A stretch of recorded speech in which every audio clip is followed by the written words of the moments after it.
Welcome to the Condo Web Show, the place where industry experts share their tips, advice, and help answer your questions. On today's episode, we will be interviewing Christian Gannon, where he'll be discussing real estate and purchasing in a condominium.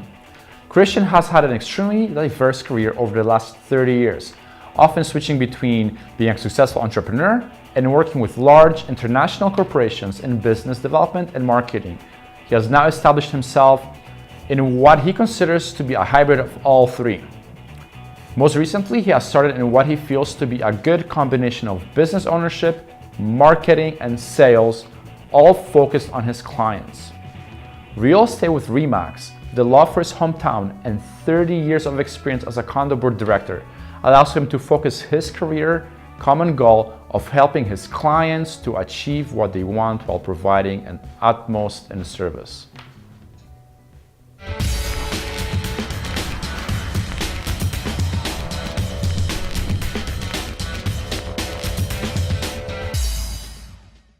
Welcome back. I would like to introduce to you Christian Gannon. I've met Christian about 11 years ago when I was starting in the industry, and he was kind enough to share his industry knowledge to help me grow over the years. And I'm very happy to have you on the show today. It's my pleasure. We're going to be talking about real estate. Mm-hmm. And Christian, for those that don't know you, would you be kind enough to introduce yourself to our audience? You bet. My name's Christian Gannon. I am a realtor with RE/MAX here in the Edmonton metropolitan region. I am passionate about this career because it allows me a ton of opportunity to show my clients the excitement that has evolved in this area over the last several years. So it's the city itself is a passion, real estate is a passion, and it sort of all combines together to not make my job really a job, but just a lot of fun. It's a real pleasure, and it's a pleasure to be here as well. Thank you. Christian, I've seen many real estate professionals come and go. Yep. They get on, they're in the industry for a year, they don't have as much experience, and they go because they can't handle it. What drives you in this, and why do you keep on doing it? Well, it's, honestly, Rafael, that I've been in business for 30 years. I've been a career entrepreneur. I have worked for the big corporations. You name it, I've done it. And when I when I decided to become a real estate professional, it was because it was such a great combination of those two things that I've done in my career. But it also allowed me to tie into my greatest passion, which I mentioned previously, and that is the capital region. I love this place. I'm deeply involved in all sorts of activities that don't have anything to do with real estate, but really just about promoting the city and showing people around the region what a beautiful place it is to live. So real estate really, it combines all those things, and it's just been a blast. Yeah. And you know what? Since I've known you, I've seen you challenge yourself in many roles, and I finally I see that you're so passionate in this current role that you're in. I see your feeds on a daily basis, and then you just have this energy and this excitement about with what you do, and basically as a realtor. So if you could tell me one thing, when somebody wants to find a good realtor, and I know you're great because I see your passion in this, okay? Yeah. What should they be looking for? There's the average. You have to look for the experience that the agent has had.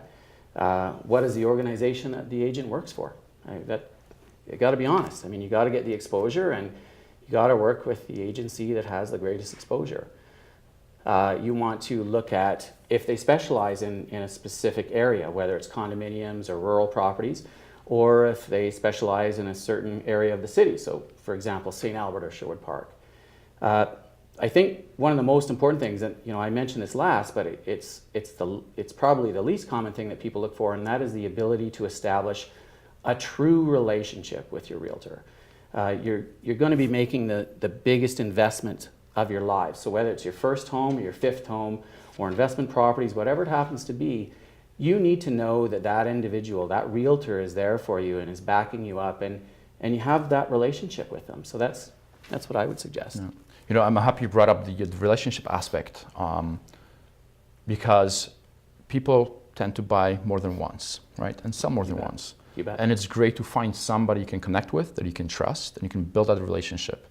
And somebody will advise you if you're making the right decision or not, or maybe advise you, hey, you know what, the market is changing, maybe you should start investing if you're able to.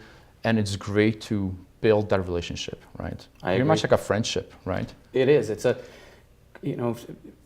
it's a long-term relationship. It's really one of those things where I have clients that, even myself personally, before I was a realtor, I dealt with the same individual for my entire home buying career. And that's something that I pride myself on, is that my clients, when they walk away from the relationship, they don't walk away from the relationship per se, they walk away from the deal, for lack of a better word. Yeah. But the relationship remains, and we stay in touch, and they reach out to me, whether it's a question about, they're looking for a carpet cleaner. They know that I'm the one-stop shop, that I'm the guy that they can turn to help them with their home. Yeah. You know what? Some people decide to go on their own, right? Sellers, they'll post their property by themselves, sale by owner. Buyers will go on services that, those owners list their properties, and they try to avoid a realtor, right? A professional that deals with a specific industry. Yeah. And you and I heard of horror stories. What can happen, right? You bet. So what are the drawbacks of somebody thinking, it's like, you know what? I can do this. It's not simple. All I have to do is go talk to the owner. If the price is right, sign a piece of paper, transfer the funds over, go talk to a lawyer, I get my keys, and off we go. What are the drawbacks of not hiring a professional that deals with the sale and with this industry? The biggest drawbacks are that you're really going in blind. You can be the best pharmaceutical sales representative, or you can be the best lawyer there is on the face of the planet. The reality is that even if you've sold 5 houses in your life, that I've sold 5 houses in the last couple of weeks. So the experience that we gain as professional real estate people is that it's second to none. Beyond that, we have access to information that the average individual, the average consumer, doesn't have. Whether it's about the actual property that you're thinking of investing in, looking at the history of that property, finding out as much information as we can that the regular consumer doesn't have access to, or making sure that you're paying a fair price. I negotiate dozens of deals over a period of months, and you may be a super good negotiator when it comes to buying that new car, but again, even on the outside, you may have bought 5 cars in your life, and I did 5 deals this week. So it's one of those things that you really have to consider. It's about experience. I think, Rafael, before we were chatting, and I said, would you go to a surgeon that has done 5 surgeries that are specialist surgeries, or would you go to one that's done 500? And that's really what it comes down to. Yeah, well, pretty simple math to me, yeah. Right? Another thing is marketing, right? If somebody's putting up the property themselves, yeah, they're not doing the proper marketing, right? So how do you market? Like, how would you market my property? If I was to come to you tomorrow and be like, Christian, I want to sell my property, how can you market it? Well, I think the aspect of marketing is, it's a little convoluted, because in real estate, there's so many different ways that you can market. There's the old school ways of doing, newspaper ads and back of magazines and that sort of thing, which still works to a certain extent. There's websites, so remax.ca. Quite frankly, remax.ca, over 60% of Canadians use remax.ca when they're doing their home search now. So, when we were talking a little bit about brands and looking at which organization that they work with, that's pretty significant. When I market a home, not only does it go on my website, it goes on every website of every realtor in my office. And then it goes on remax.ca. And then it goes on MLS. So we have literally tens of thousands of clients that are viewing your property at any given time. Where I really specialize is in social media. And you've seen that. Yeah, and you're doing a fantastic, phenomenal job. Thank you. I don't think you posted a video today. I did not. Oh. It's actually on my phone waiting to be I didn't get my daily dose of Christian this morning. The social media is shockingly coming together so fast and changing so quickly that it's sometimes hard to adapt. And I had a conversation with one of the top realtors in Edmonton today at lunchtime, and one of the things that we talked about was how amazingly Instagram is working. Who would have thought 6 months ago that posting an image or a video of something on Instagram would lead to getting more calls on that listing than any Facebook ad I have ever done, any Twitter profile that I've ever used. And I have tons of followers, folks, and the fact of the matter is that it's always a learning experience. You've got to be on top of technology, and you've got to be on top of social media, and you've got to be familiar with not only those aspects of it, but the property as well as the market. So that's how I differentiate myself in that regard. And you know what, like, if you're selling a property by yourself, you probably have a full-time job. So I don't think you have the time or the energy to do everything that you're doing, right? You bet. I mean, if you know as well as I do that social media is a job in itself. Yeah. On any given day, I'm spending 2 hours to make sure that all of my bases are covered in social media, from Twitter, Facebook, Instagram, you name it. Like, and then there's of course LinkedIn, and then there's of course this, and there's that, and as these programs are working, they're also deciding to not work together. As much as you can plug your social media in together into a Hootsuite application, for example, Facebook is pulling away from that. Facebook is saying we won't promote these kinds of ads any longer. So you have to be on top of it. Yeah. And as an individual with your family's Facebook account, or as an individual with your Instagram of your vacation trips, you're not super familiar with how things work. And again, that's where I specialize. Yeah. Yeah. Well, you know what? It's great that you're actually taking that over. So me as a seller, I don't even have to worry about it. Exactly. Right? It's like I can sleep like a baby, and I know that you're going to take care of that. Exactly. So moving into that, me as a seller, before coming to a realtor, is there any way that I could prepare? Should I get any information, material ready for you, so you can basically just start and go? You bet. And in fact, I'll provide you with a link that has a list of items that people can do in order to prepare to sell their home. There are several things that you can do, ranging from decluttering to reducing odors in your home, making sure that if you are a pet owner, that you're pet smart. All those sorts of little things really count. And if you are looking to market your home, here in the city we refer to it as a beauty contest and a pricing contest. And unfortunately, if your home doesn't show as one of the top homes, you're not going to get that offer as quickly as you'd like. Yeah. And I've seen some interesting photos on the website you mentioned. Because me and my wife are always looking at potentially purchasing a property, and it's just amazing. On the websites like Us Come Free, some of the photos that people post, I'm like, oh my goodness, like, how do you expect to sell your property? It's just like you're putting a roadblock to your sale. You got it. Right? You got it. And in this market, Rafael, like it's not an easy market. Yeah. And if realtors, generally speaking, are hiring professional photographers. They're getting that coverage on the internet, and they're covering the bases with you, which as an individual you may not be familiar with. Mm-hmm. So let me ask you this: when you're starting with a new client, is there a specific process you follow to make this as quick, as painless, and as successful as possible? Yeah, you bet. It's one of the things. It depends upon whether they are a buyer or a seller. Those things vary. So let's touch on the buyer aspect first. The thing with the buyer is that you always want to make sure that you're establishing the rapport with them to understand truly what it is that they're looking for. We've all seen television shows where everybody wants to buy the $1 million listing, but their budget is $250,000, right? And that's a pretty common thing. Believe it or not, that here in the city, that there's lots of times where we have clients and they have big dreams but not big budgets. And part of our responsibility and part of our role is to educate buyers, is to really get to know them and not offend them. I don't want to take someone into a really prestigious neighborhood and make them feel silly because their budget is so low.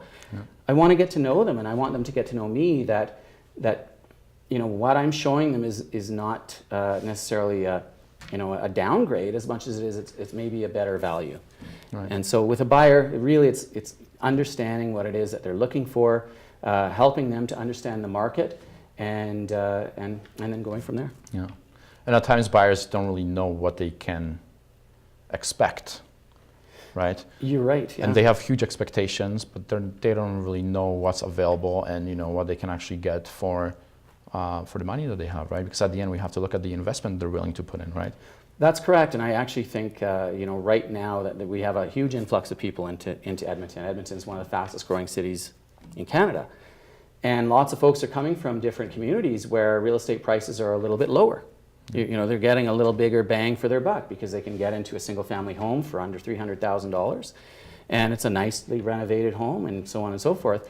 And then they move to Edmonton, or the big city as we like to call it, and the reality is that that's not as easy to do here. So again, we just want to make sure that they're as comfortable as possible, that we are understanding their requirements and not deterring them from making their investment. Mm-hmm. Yeah. And then sometimes when people move to a bigger city, they don't understand that different neighborhoods have different pricing, right? If you're in the core, you're going to pay more than if you're on the outskirts, right? And that's where a real estate professional can actually educate you as a buyer of what's available, what to look for, and things like that. You got it. Okay, so we got the buyer out. What about the seller? Any specific processes or systems that you have? Yeah, I think from my perspective, the way that I see it and the way that, when you're dealing with a seller is that your home is your home. You look at it and you're very proud of it. I don't know a single person who, we go to have a chat about listing their home, they're not proud of it. And that's great.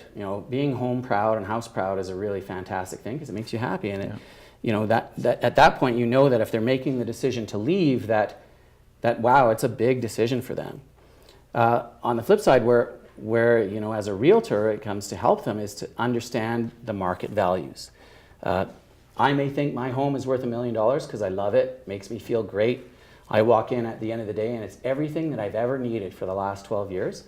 But the reality is that sometimes in the market, that's not the case, and that's our jobs to help to educate them and help them to understand that what you may believe about your home as being $1 million castle, it's just really not applicable to the market today. Mm-hmm. And that's a tough job sometimes. You don't ever in any way want to insult someone or make them feel silly about the fact that they value and have such great pride in their home. And again, that comes down to the idea of building the relationship with your realtor and making sure that you can trust them and you have a rapport with them to have those kinds of conversations.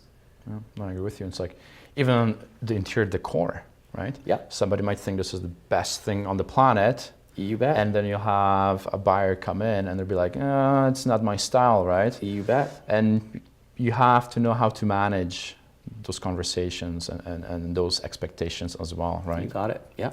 But if I was doing it by myself, as a seller and a buyer, I come in, it's like, I got a bad feeling and I leave and that's it. That's where the conversation ends. When you have a realtor, you can kind of discuss it and see what your options are. And a realtor can actually give a potential buyer options, right? Something they might not even see. Because you probably sell so many properties. You see so many properties that, simple taking down the wall and doing some renos and putting in, $15,000, $20,000 could totally change the interior, could change the design and the value of the property as well. You got it. And I think, the one aspect that I pride myself in is the interconnections that we have with people like renovators, with kitchen designers, with carpet cleaners, with painters, so that if one of my clients walks in and they're kind of not feeling it, but it is, the house, that to be able to reach out to the connections that I have, just based on, my experience and working with these individuals on a daily basis, that it's a heck of a lot easier to phone my tradesperson and get him to come out and give a quote to remove that wall. Yeah. Or to check to see how easy it would be to, install this, that, or the other thing. Yeah. Whereas the average individual really doesn't always have those kinds of connections. And that's my job. Like if you were to ask me today, who could I use for painting or who could I use for carpet cleaning or who's a mover, they're right here in my pocket. Yeah. Instead of what do you know, but who you know, right? Exactly. And then it gets things moving way smoother and quicker with that as well. So Christian, what sets you apart from other realtors in the Edmonton metro region? I think the biggest thing is that I always use in my videos and in my social media interaction, I always use the term born and raised. And I was born and raised in the Edmonton metropolitan region. I've lived here for most of my life and I've chosen to have this as my home. beyond traveling all around North America in one of my corporate jobs and experiencing some of the most amazing cities in North America, I've always had Edmonton as my home. And what that's led me to realize and sort of respect is the fact that I have a huge passion for not only the city, so I'm not just born and raised here, but the passion that I have revolves around all of the amazing things that take place, whether it's the Ice Castle, whether it's, you know, the Pride Festival in the summertime, or anything, any single thing. I always try and have my finger on the pulse of the city, and it's because I love it. And I love to pass those experiences on and that excitement to my clients, which, you know, it's shocking the number of people who live in the region that have never been in the River Valley. It's shocking the number of people who've never, you know, been on the Edmonton Queen. And you know, you have a chat with them and you talk about those assets that we have, and they start to put it together and they realize, yeah, gosh, we have a pretty metropolitan city and it's pretty cool. So in my perspective, I mean, those are the big things. I you know, I have access to all the information. I have tons of marketing experience. I've sold tons of houses. I've got a great team that I work with. But the biggest thing is just that passion and excitement. Yeah, and it's good to have somebody in your back pocket that knows the city so well. I'm one of those people. I've been living here for about 30 years, and I haven't been on Edmonton Queen yet. So there you go. We gotta go. One day I have to go. One day I have to go. Tell me about one of the most challenging sales or purchases that you've experienced thus far. You know, when we were talking previously, we were also talking about what are some of the easiest sales, and it's ironic that sometimes the easiest sales also become the most challenging. Mm-hmm. And what'll often happen is, you know, as a real estate agent, that sometimes I'll have a friend of mine phone and say, Christian, I saw just down the street, my dream home was finally listed. Can you show me this? Because if I want to buy it. Yeah. And, you know, as an agent, you're like, score. Bingo. You know, this will be a 5-minute sale. But then you take those folks who are clearly, if they're looking, they're interested in moving. Clearly, if they're looking at homes, they're interested in, you know, making a change. So you'll take them to their perceived dream home, and they just don't like it. It's not their dream home, and they're really discouraged, and they become what we refer to, or what I refer to as the one that got away. Mm. So that home is the home that forever taints them against any other home that they look at, and again, that actually happens quite often, and it's unfortunate, and it's one of my jobs is to, you know, to try and rebuild that excitement. Mm-hmm. To say, you know, that one looked like the picture perfect home from the outside, but the reality was that, you know, you've got 4 kids and it only had 3 bedrooms, so it didn't work for you. There are other beautiful homes in the region that will. So, you know, you got to just keep going. So what other examples could you give us where somebody thought from the outside that this is their dream home, and then they see the inside and it's totally the opposite? Honestly, what do people usually look for? And then they get a little bit disappointed when they see it. Street appeal or curb appeal is one of the biggest things that draws someone to your home. And if you don't have, you know, if your home's not properly maintained, maybe your landscape's a little ratty, or it looks rough from the outside, maybe the shingles need to be replaced or it needs a paint job, that definitely deters people from wanting to invest in that property. Sometimes what you'll see, especially in Edmonton right now, in some of the more mature neighborhoods, but they're also becoming some of the most desirable neighborhoods, is a picture perfect white picket fence, got a beautiful veranda, you know, shutters on the windows, nicely red painted door, it's perfectly done. And they walk into the home and it's still that 1940s bungalow that's 500 square feet that, you know, it just doesn't work for them. Yeah. So that, you know, it's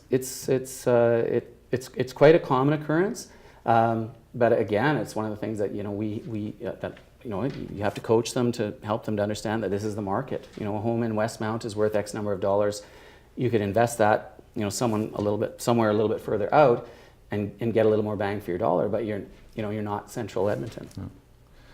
You know, I think that's one of the biggest benefits of working with a realtor. When you invite them to look at your property, they can actually suggest certain improvements, upgrades, or changes to bring up the value of your property. You bet. Whereas you're selling by yourself, you know, you kind of depend on yourself, and that's it, right?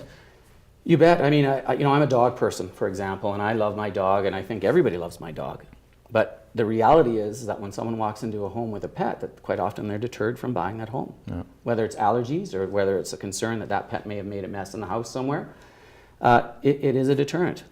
Yeah. Same thing goes for, I love photographs. I used to be involved in the photographic industry, and so, I love to see photographs in people's homes.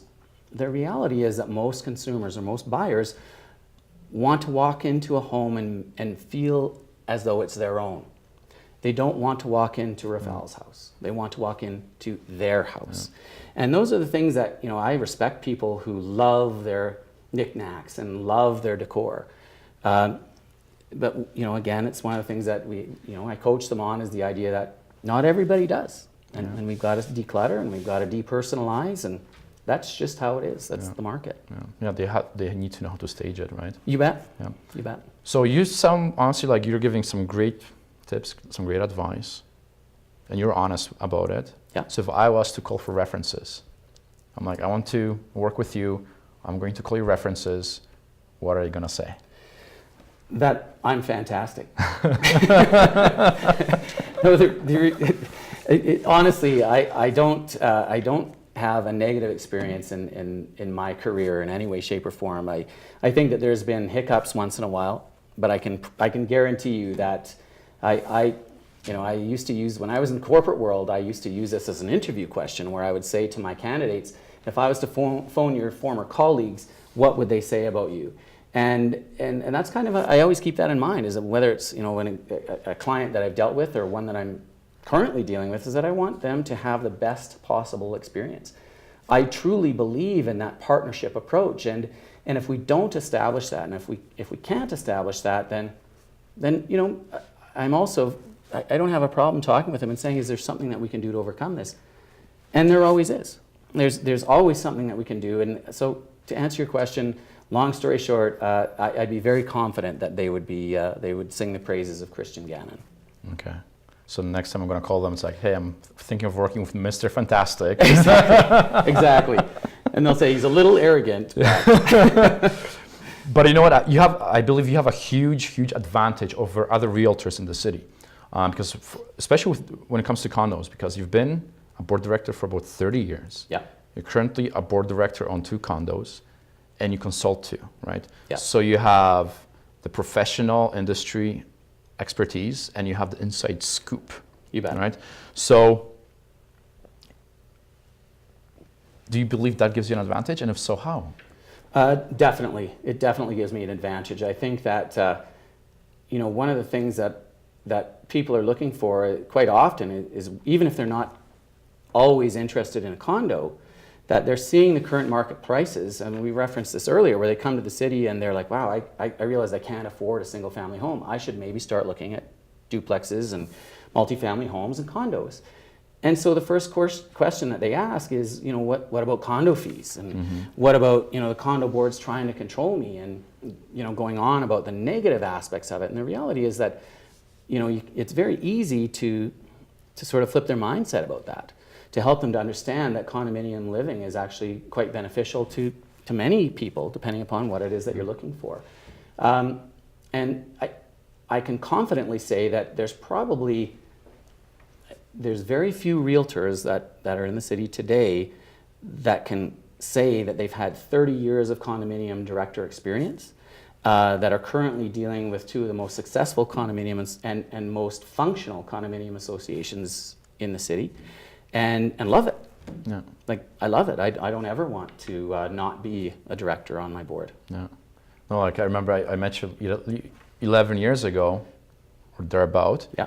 And you were as passionate then as you are now when you talk about condo boards and condominiums. You bet, yeah. Not many people can stay in the condo industry for that long, right? People get burnt out. They don't see the value. They don't see the benefits, and it really does depend of your lifestyle, what you're looking for. But however, you are the right person to advise somebody if a condo is the right fit for them or not, right?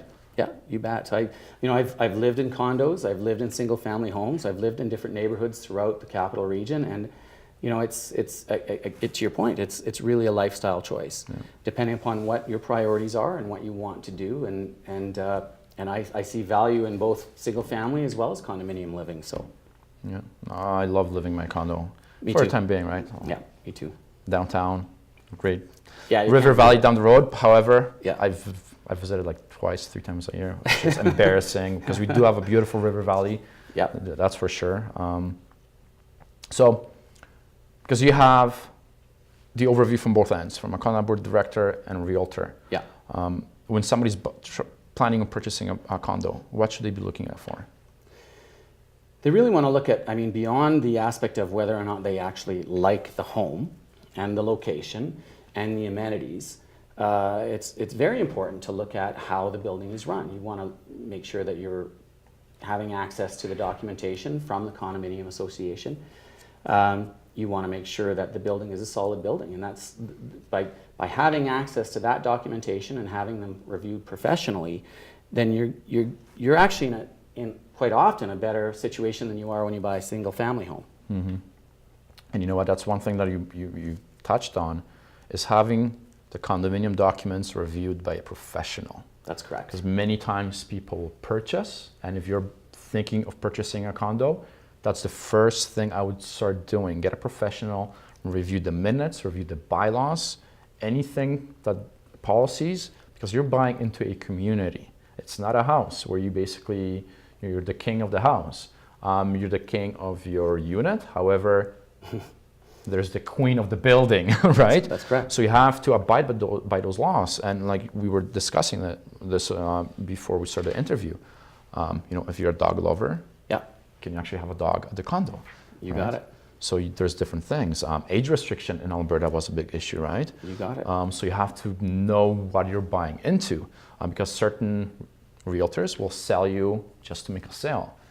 The proper realtors will educate you when you're making the sale. That's correct. Right? Yeah.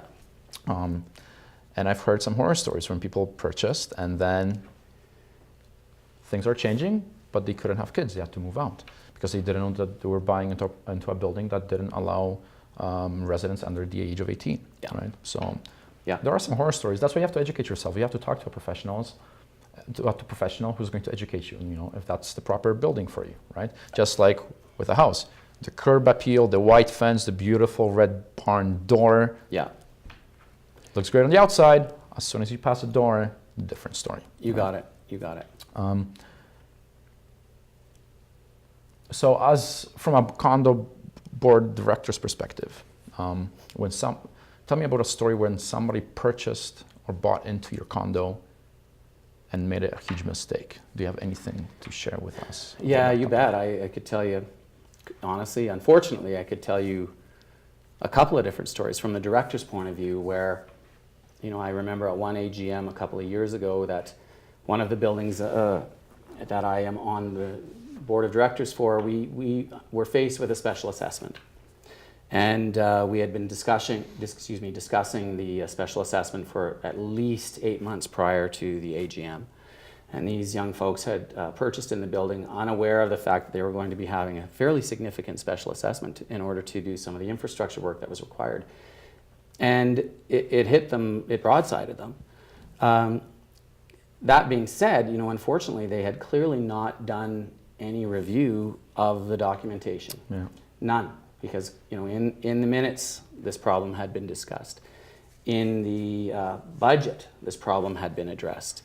In the reserve fund study, this problem had been addressed. And so, unfortunately, I God forbid that they had been dealing with a realtor who didn't give them that kind of advice. But that was one example. I've had several, unfortunately, where people just kind of blindly went in and. Yeah. But that being said, Rafael, I don't mind adding the fact that I also know people who've bought single-family homes without doing an inspection. Yeah. They think, it's fine. I can turn the switch on and off. It looks good, and they buy the home, and unfortunately, at a later point, they make an unfortunate discovery. Yeah. It's very easy to cover up certain things, right? It is. And it's very interesting that you brought up the special assessment because that is a huge issue in condos sometimes. And we have a friend as well that. When she purchased the condo, the board didn't do its due diligence and they didn't minute the special assessment. Ouch. So she bought the condo and then 3-4 months later, she was slapped with a $30,000 assessment. Ouch. Right? Yeah. So imagine you're moving in, You finally finish decorating, putting up the last art piece. Yeah. And then all of a sudden you get this beautiful letter, hey, 30,000 or move out. Yeah. Pretty much, right? So it's Yeah. very unfortunate. Condos aside, in general, what are the biggest mistakes first-time home buyers make? I would say that right now the biggest challenge that we are faced with is the fact that a lot of first-time home buyers are wanting to jump into what the average individual would consider their second or third home. Mm-hmm. So there's a lot of folks right now who are wanting to go out and invest in a McMansion, and they just don't have the budget for it. But that's all they want. Yeah. And whether it's a condo and they want to live in the most beautiful, prestigious building downtown, but they just don't have that budget. Or they want to live in Windermere in the most beautiful, prestigious home, but they just don't have that budget. So it unfortunately it deters them from making that investment. Mm-hmm. And I think that's one of the reasons why I love real estate, is being able to educate them and being able to show them the value of the different areas that they live in, being able to show them the different assets that the city has to offer in that area, as well as the building. Like having the familiarity with the city that I do, that it's easy to say, well, here's what you have when you move to Windermere, but if you move 2 blocks this way, you could probably get into that house that you're looking for. Yeah, yeah. And you know what? And then because you love the city, you've been here for so long. Yeah. You can actually advise people on that, right? You bet. Which yeah. is a tremendous benefit, because as you said, we have people trying to buy downtown. Yeah. And they can't afford it. However, there might be 2 blocks off where they want to really buy it. Rates, prices drop a little bit, right? You bet. Especially certain streets. You have a street going through downtown, and then it's like, if you're in the east and on your west, the prices will vary, not dramatically, but could be enough to let you actually purchase a new property. They really do, and to that point, there's, I won't name the neighborhoods unless we wanted to name them, but there are a couple neighborhoods just west of downtown. One that's extremely high-end and extremely desirable, but the prices are out of reach. Just north of that neighborhood is another one that it's been, over the last 10 to 12 years, been really the up-and-coming neighborhood, and it's getting to the point now where people cannot afford to live there. Wow. They're buying a knockdown for 500 grand. One more block north, they can get into a neighborhood that the city of Edmonton has actually rated as the most, they've seen the most infill in that neighborhood this year because of that fact.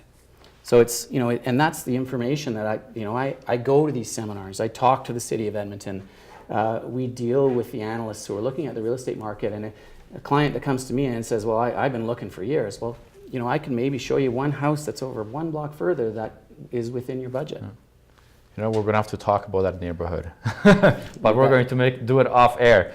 So we're going to take a little break, and after the break, we're going to do some Q&A that your clients ask you on a regular basis. So stay tuned. Thank you for watching this episode of the Condo Web Show. Our goal is to share this information with as many condo boards, owners, and managers as possible. We would be forever grateful if you could share this episode with your friends and colleagues by simply clicking one or all of the social share buttons on this episode page. Even better, if you know someone that would benefit from this information, please send them a link to this episode. If you have any questions or any ideas for an episode, please submit it by clicking on the Submit an Episode link on the main menu. We will do our best to get an industry professional on the show to answer your questions. And lastly, don't forget to subscribe to the show on our website by submitting your name and email, or if you're watching on YouTube, by clicking the subscribe button. This way, you'll be reminded of upcoming episodes, and if you miss an episode, we will be happy to send you the recordings. Welcome back. We're going to go into our Q&A session right now, based on the questions that your clients ask you on a regular basis. Yep. And some questions that people might assume the answer to or make assumptions. One of those, especially when you buy into a condo, people have this belief about the condominium board, that they're these overlords that control everything and tell you what you can do and you can't do. And people hate the board. They think they're the secret society, the secret group, meeting behind closed doors. However, there's a need for the board, and the board has a responsibility. Christian, you've been a director for 30 years. Can you please tell us what is a condo board for? You bet. It's it is one of the most common questions that my clients have when it comes to investing in a condo, and really, that to your point, Rafael, that there's a lot of sort of negative assumptions that are out there that the board is out to get you. And when push comes to shove, really what the condominium board does is to run the building, is to run the business that is the building. And they collect fees in order to do the maintenance that's required to keep that investment in top dollar. They collect the fees to pay the heating bill, to pay the electricity bill, and those things fluctuate. And you look at a condominium complex where those fees are covering those things, and we all know gas prices have gone up and down. We all know electricity prices have gone up and down, and the condo boards have to deal with that on an annual basis. One of the biggest questions that is often asked is about the reserve fund. Why is there this big chunk of money sitting there, and why do they just hold on to that money? Why can't they be investing it, and so on? And I often use the analogy of whether you're a single family homeowner or you're a condominium owner, that you should always have a rainy day fund. And I often refer to the reserve fund as that complex's rainy day fund. Yeah. At any given time that there's the opportunity for something to go awry. Or something could be planned where, for example, in a condominium where in 5 years the roof needs to be replaced. And those funds are put aside to ensure that those items, those in particular infrastructure items, can be dealt with appropriately when the time comes. It is the complex's rainy day fund, and that's the best way to put it. And with a single family home, I suggest to all of my buyers that they should have that rainy day fund. You never know when your furnace is going to drop out. You never know when you might have to get some windows replaced. Yeah. Yeah, exactly. Condo fees cover a little bit more than that. They cover the maintenance, they cover the insurance, they cover, people coming in and repairing things, landscaping. There's a lot of stuff that goes behind the doors that the board does and is responsible for, and plans and organizes, that the average owner isn't aware of. You bet. And all of those things that I will add is that these generally are volunteer positions, and these people are there because they're trying to represent you and maintain the value in your biggest investment. So they're not the enemy, they're actually your friend, and they're all on the same page. They're working towards the same goal. So the next question we have is, buyers and sellers assume that a realtor is always busy, and they won't follow up, they won't contact them, they won't email them, nothing. Right. They think you guys are unreachable. Can you talk a little bit about that? Yeah, you bet. I can't speak for every realtor, but I can say that when it comes to helping you out, when you have questions, you want to look at a house or you want information about a home, you want to chat about the market, whatever it happens to be, reach out, send me a text, send me an email, connect with me on Facebook. It doesn't matter how you reach out, but I'm never too busy to help you out. It's my pleasure to educate you as much as I can, and ideally help you to make that big decision. I want to partner with my clients, and I want to build new clients, and I want to make sure that they're as comfortable with me and my skills and my knowledge as possible. So, that whether it's learning more about, how often does Rogers Place have a concert, to what's the closest bus route, to what are the average home prices in a certain neighborhood. It's my pleasure to help you out with that. Perfect. Schools. Exactly. Amenities, everything, right? Yeah, exactly. You know your stuff. Give Christian a call. Last question, and everybody probably has this question, at the back of their mind. How is the market? Should I buy? Should I sell? What should I do? That's so the average response to that question is it depends on whether you're a buyer or a seller. And if in the Edmonton metropolitan region right now, if you're a buyer, it's an excellent time to buy. Mortgage rates are still low. There's a lot of inventory in the market, and people are willing to work with you when it comes to negotiating a price. If you are a seller, again, there's a lot of inventory on the market. So that means the average sale time is taking a little bit longer than it did a few years back. When push comes to shove, it is a beauty contest and a pricing contest. If you've got a beautiful home and it's well maintained and it's well priced, it's going to sell. It's going to sell. So the market, to answer your question in a real general way, the market's doing well. It's getting better, and it's real estate's a huge indication as to the economy, and it's the real estate market's getting better and better. Well, fantastic. Yeah. And if you want to sell, and you want to sell quick, call you so you can give them an opinion of how they can spruce it up. You got it. Beautify your property so it sells at a higher value and a little bit quicker. You got it. You got it. Exactly. People make their decisions based on their ability to identify with that home as being theirs. Fantastic. So Christian, I have a lot of notes right here that I'm going to review. I think that's pretty much it for the questions. How can people reach you? How can they get in touch with you? Multiple ways. The best way to reach me is by giving me a shout. Give me a call or send me a text message. And will we put that number online? Yeah, definitely. Okay. We'll put all your information underneath the video. So if you want to give him a shout right now, make it happen. Don't wait too long or you're going to lose an opportunity. Yeah, then give me a call, send me a text message. If you're on Facebook, just check me out at Christian Gannon. I'm on Instagram, you name it. I'm on every aspect of social media. Never hesitate to reach out and ask me anything you want to know. Fantastic. And you know what? I follow your Facebook feed. I love those morning videos, They're awesome. They're entertaining, right? It's like when you wake up in the morning, first thing's like, what is he up to today? They're meant to be fun and educational. And educational, right? Yeah. So fantastic. Christian, it's been a pleasure speaking with you today. It's been a pleasure. I hope our audience has taken a lot of notes, learned something, got some ideas, got some tips on how to purchase or how to sell their property. They know how to contact you. We're going to include your checklist underneath this video as well, and we're going to be able to share that with you. So ladies and gentlemen, thank you for joining us on today's interview. I hope you had a great time with us, and I hope to see you on the next episode. Talk to you soon.